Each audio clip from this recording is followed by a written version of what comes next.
Hey guys, welcome back to the Naked Marriage Podcast. We are Dave and Ashley Willis. On this podcast, we undress the truth about sex, intimacy, and lifelong love. And we've got such an important topic today.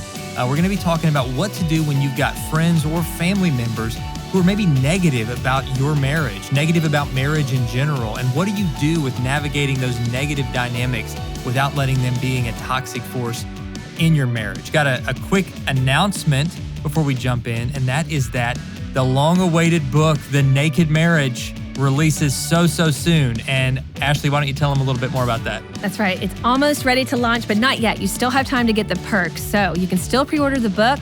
It is coming out next week, so please hurry. You need to go to nakedmarriagebook.com. Some of the perks you'll get is you'll download a free book, and you'll also get 2 of our most popular XO sessions. So please get this book in your hands. I'm so glad we're talking about this topic today. It's not necessarily a comfortable topic to discuss, but I think it's something that every marriage can relate to at different times. So what do you do when you've got friends, family members, coworkers who are maybe just negative about marriage in general, or maybe specifically about your marriage? I mean, it could be as specific as them talking bad about your spouse.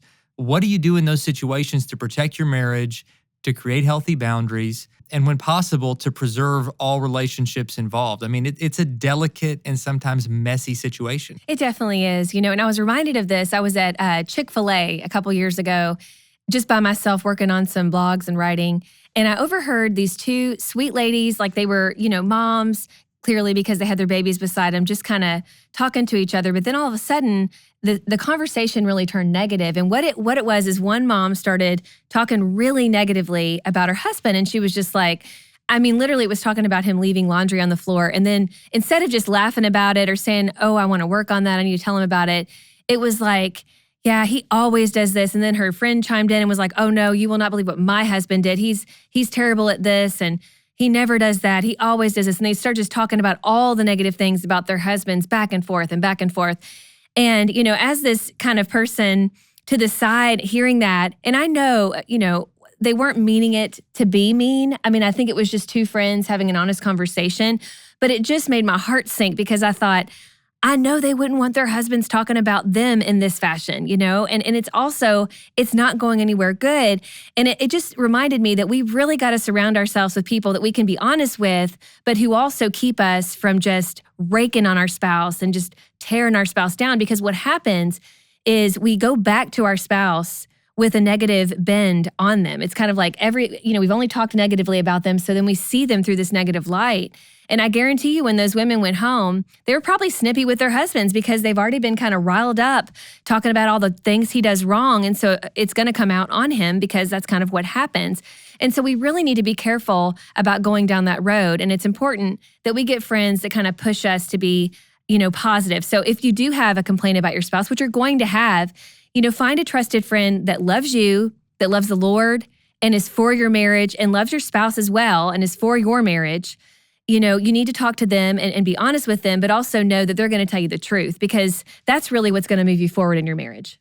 It really is. We had a wise, mentor who once said, one of the biggest factors that's going to determine what your marriage is going to look like in 5 years are the 5 friends that you're spending the most time around right now. Yeah. That whether you mean to or not, you're going to pick up the good and the bad from those friends and their marriage and their view of marriage. And so who are those friends that you're choosing? I think this is a biblical concept. The Bible says in Corinthians, bad company corrupts good character. Jesus was so intentional, even though he was open to the crowds, he was so intentional about choosing his inner circle of 12 followers. And then from that, really 3 out of that group that were kind of his core group, Peter, James, and John. So we've got to be intentional as well about choosing people who are going to build us up, that are going to build marriage up, that are going to hold us accountable. And a good friend is someone who meets that criteria that Ashley just laid out. They've got to love you, love your spouse, love the Lord, believe in marriage, and be for your marriage. And if they're missing any part of that equation, then whether they mean to or not, they're going to have a negative influence in your marriage. And you need to be this same kind of friend for other people, by the way. Absolutely. You need to be one who builds up marriages. Don't be that safe place that people can come to and just vent about everything wrong with their spouse in a real just kind of nagging, negative way.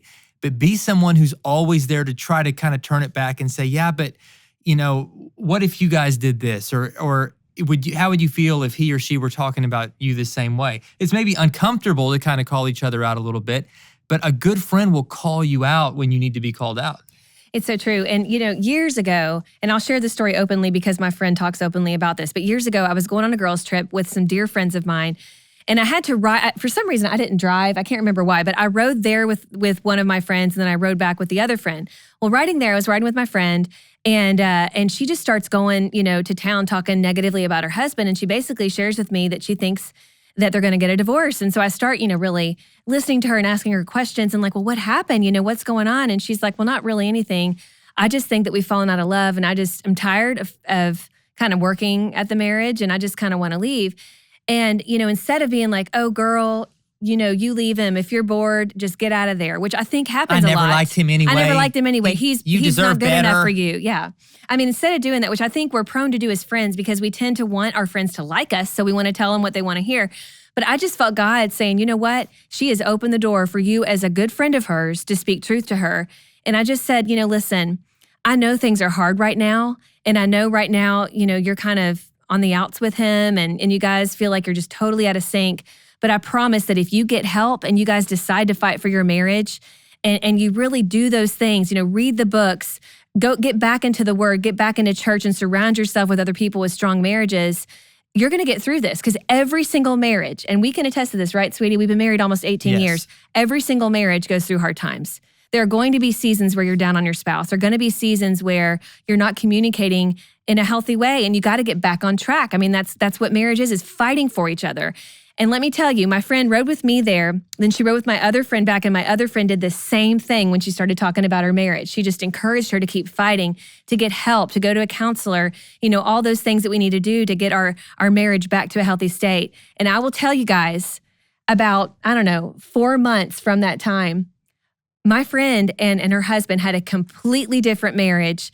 They ended up later that year getting pregnant with their third child. Until this day, this is actually years ago because I think that child is now about 7 or 8 years old.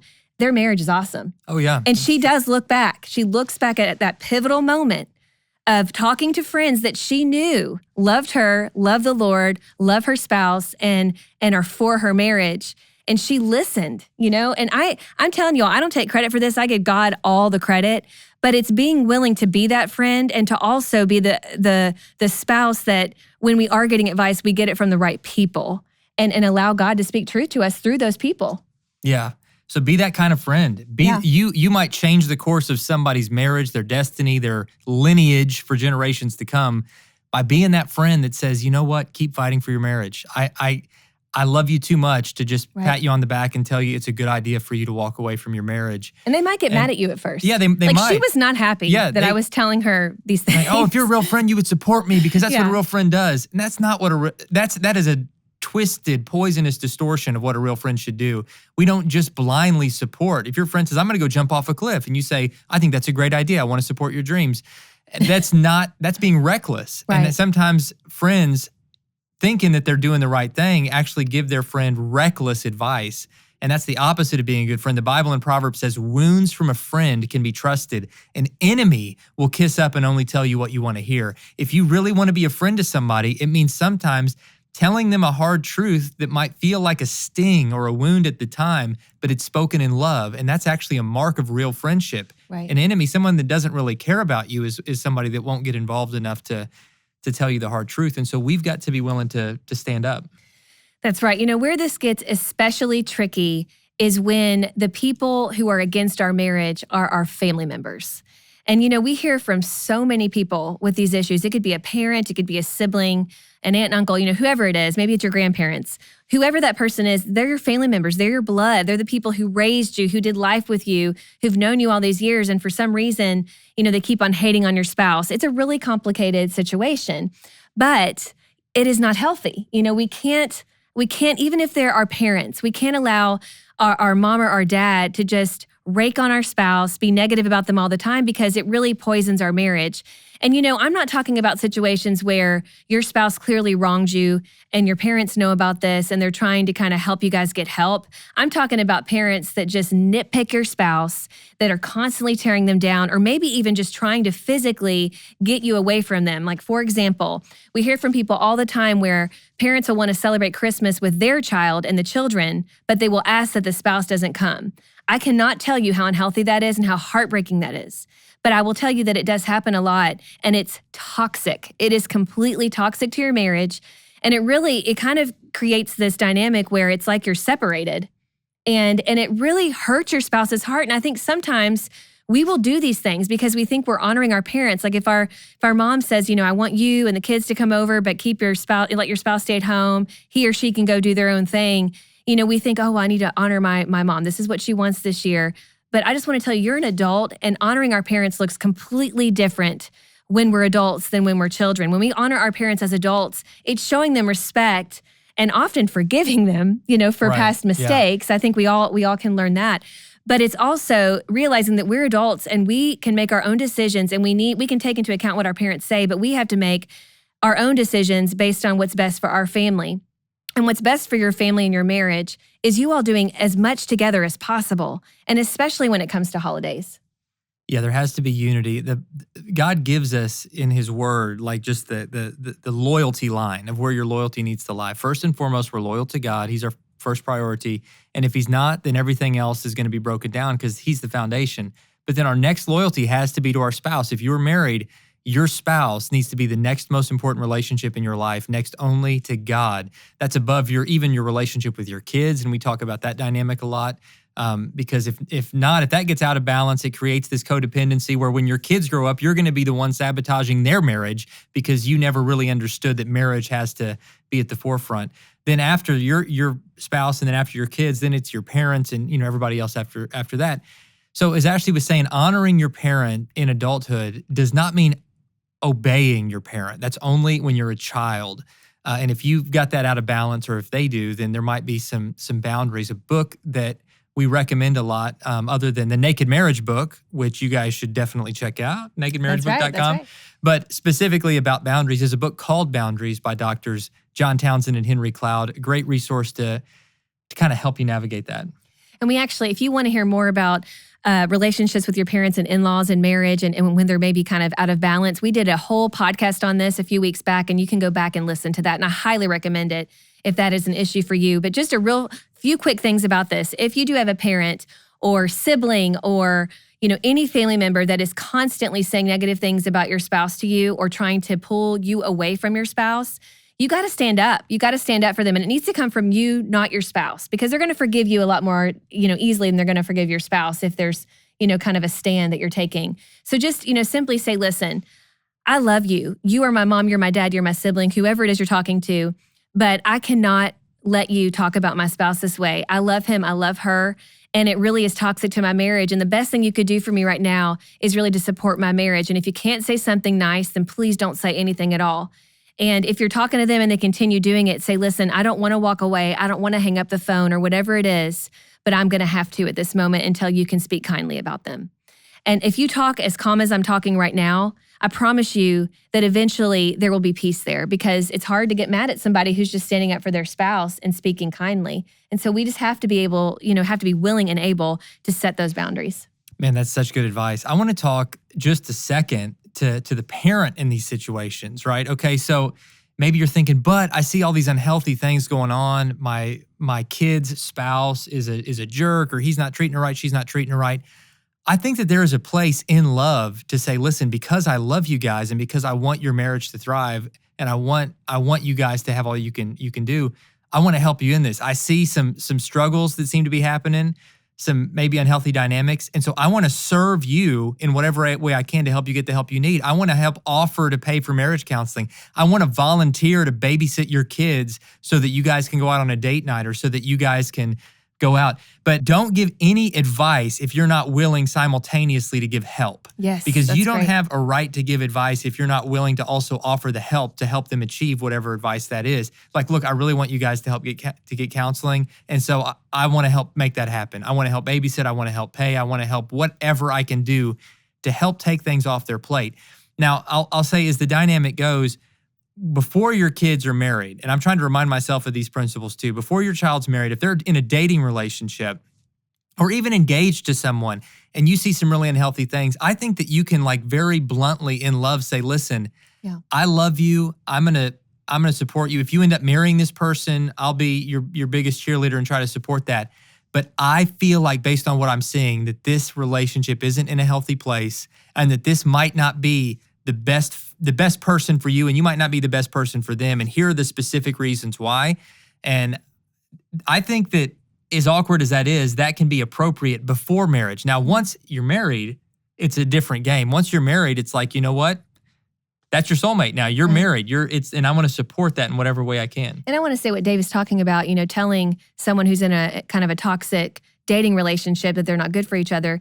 That could be, you could say that if you're a good close friend as well. You could be, if you're a sister or a brother and you see this kind of bad behavior and bad dynamic going on between them, speak the truth in love before they're married. I mean, you could be saving them years of anguish. So I encourage you to do that. There is a lot of wisdom in that. And thanks for sharing that, sweetie. I want to kind of shift here a little bit and talk about, why are we even talking about this? Like, why is this even an issue? Some of you listening might be like, well, I can't control what other people say about my spouse.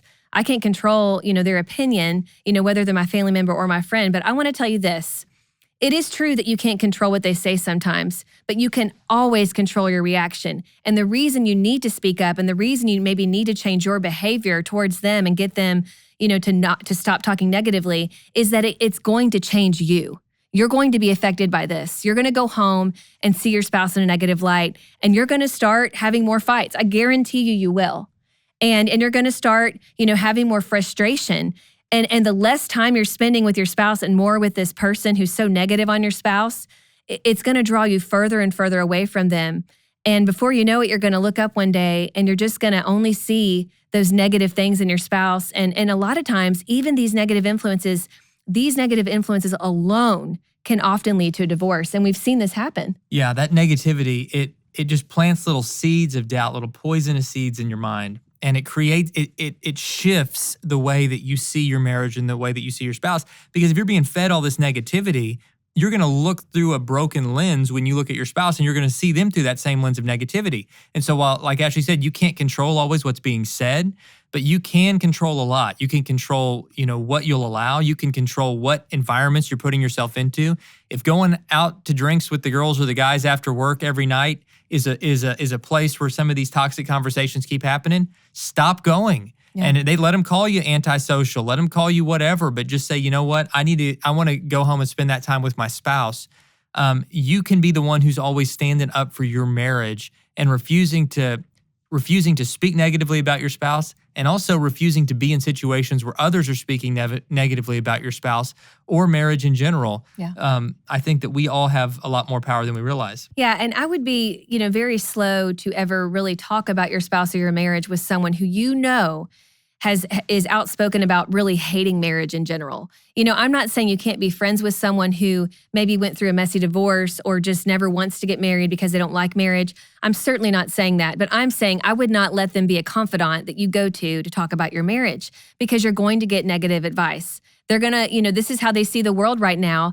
And I don't know what happened to them. I'm not blaming them, but I'm just saying they're probably not the sounding board for you when it comes to your marriage. It's good advice. We got to be wise. And it's not being elitist or anything else to feel like that you're going to be intentional about choosing who your closest friends are. It's being wise. And again, the Bible has a ton to say about this. Just start with the book of Proverbs. Yes. There are 31 chapters in Proverbs. You can read a chapter in 5 minutes or less. I try to read one of those chapters every single day over and over again. So I'm reading through the book of Proverbs every month, most months. And the more that wisdom just kind of penetrates through my stubborn brain, I'm telling you, it will change the way that you approach life and relationships. And God's word does that. God's word always does that. So make sure that you are locking arms with some other people who share your faith. If you don't have friends at work, who share your faith, that can be kind of a godly example and an encourager to you in this, then man, find a good church, get into a small group, you know, be intentional about building community of people, of friends that are going to share your values. You know, over the years, we've been in small groups consistently, even if we've moved. And it's always small groups that, you know, have married couples and usually kids in the same, we're all kind of in the same phase of life. Even before we had children, you know, we were involved with people, you know, who were for marriage and who would encourage us in our marriage. And it has been awesome. And we're still friends till this day, but I feel like we've all, you know, intentionally tried to be good influences on each other. And plus, it's just fun. It's fun to go to dinner with another married couple who loves God, who loves marriage, and loves you. I mean, that's just so much fun. And it really is, it's just like the word says, iron sharpens iron. You know, when you are getting with other couples who are trying to maintain a strong marriage or cultivate a strong marriage, and really, you know, in every season of life, find ways to grow strong together in their faith and for each other, then you're going to grow stronger as well. Man, that is such good advice. I don't know that there's anything you can do for your marriage that is more helpful than building relationships with other people who love Jesus, love you, and can be encouragers to you, that can genuinely want good things for your marriage and be praying good things for your marriage. And then you do the same for them. It is a wonderful, wonderful gift to your marriage. That's right. Thank you guys so much for tuning in. For more information, if you want to connect with us or you want to maybe send us a topic idea, you can connect with us at marriagetoday.com. Bye, guys.